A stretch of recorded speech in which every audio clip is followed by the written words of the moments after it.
जी जनाब, बिस्मिल्लाहिर्रहमानिर्रहीम। मैं हूँ शहजाद हकीम फ्राम शुजाबाद। मुझे आज बात करनी है अय्याज बोदला साहब से, जो इस वक्त शुजाबाद में एमपी बने हैं, हाजिर एमपी। अय्याज भाई, बड़े बड़े लोगों के खुद्दू और तुक्के लग जाते हैं। आपका भी तुक्का लग गया है। आप से ज्यादा काम राणा एजाज अहमद नून ने किए हैं। आपसे ज्यादा खिदमत इस इलाका में सैयद मुजाहिद अली शाह ने की है।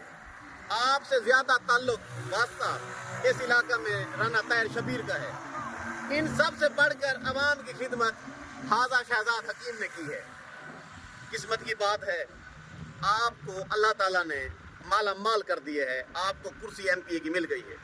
मेरे दिल की एक ख्वाहिश है, अगर आप इसके मुताबिक चलेंगे तो आप कभी भी ज़वाल पजीर नहीं होंगे। सीट मिलने के बाद, ताकत मिलने के बाद, अरूज मिलने के बाद बहुत सारे लोगों में तकब्बर आ जाता है और उनमें यूं कहें कि उनके अंदर बहुत सारे लोग मैंने देखे, उनके अंदर फिरौन आ जाता है। बंदे को बंदा नहीं जानते। आप मेहरबानी करें, आप महीने का एक डेट फिक्स करें। आपके मुकाबले में जो लोग, जो कैंडिडेट हार चुके हैं, आप उनकी मीटिंग फिक्स करें।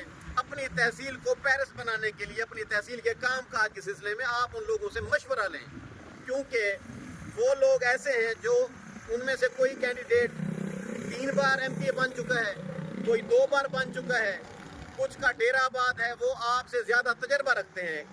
हमारा एक कुदरती बात है, पाकिस्तान हो या दूसरे ममालिक हो, जिधर भी देखो उधर तजर्बे को पहले पूछा जाता है। नौकरी देना तजर्बा पूछा जाता है कि आप ने फलां कंपनी में कितना अरसा काम किया है। सियासत एक ऐसा चीज़ है, यहाँ पर एक गैर तजर्बाकार बंदा भी एमपी या एमएनए बन जाता है और वो लोगों पर मुसलत हो जाता है। उसको पता ही नहीं होता असेंबली में जाकर क्या करना है, इलाके में कौन कौन से काम रहते हैं जो करने हैं।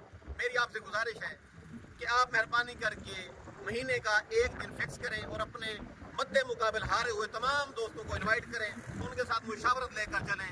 आप कभी ज़वाल पजीर नहीं होंगे। आप आए हैं फलाह व बहबूद के लिए, तहसील शुजाबाद की फलाह व बहबूद के लिए, इस एरिया की फलाह व बहबूद के लिए। अगर आप ऐसा करेंगे तो मैं यकीन के साथ कहता हूँ कि मेरी तहसील शुजाबाद की दिन दुगनी रात चुगनी तरक्की होगी। और अगर आप ऐसा नहीं करेंगे तो पता है आवाम क्या करेंगी। मेहरबानी।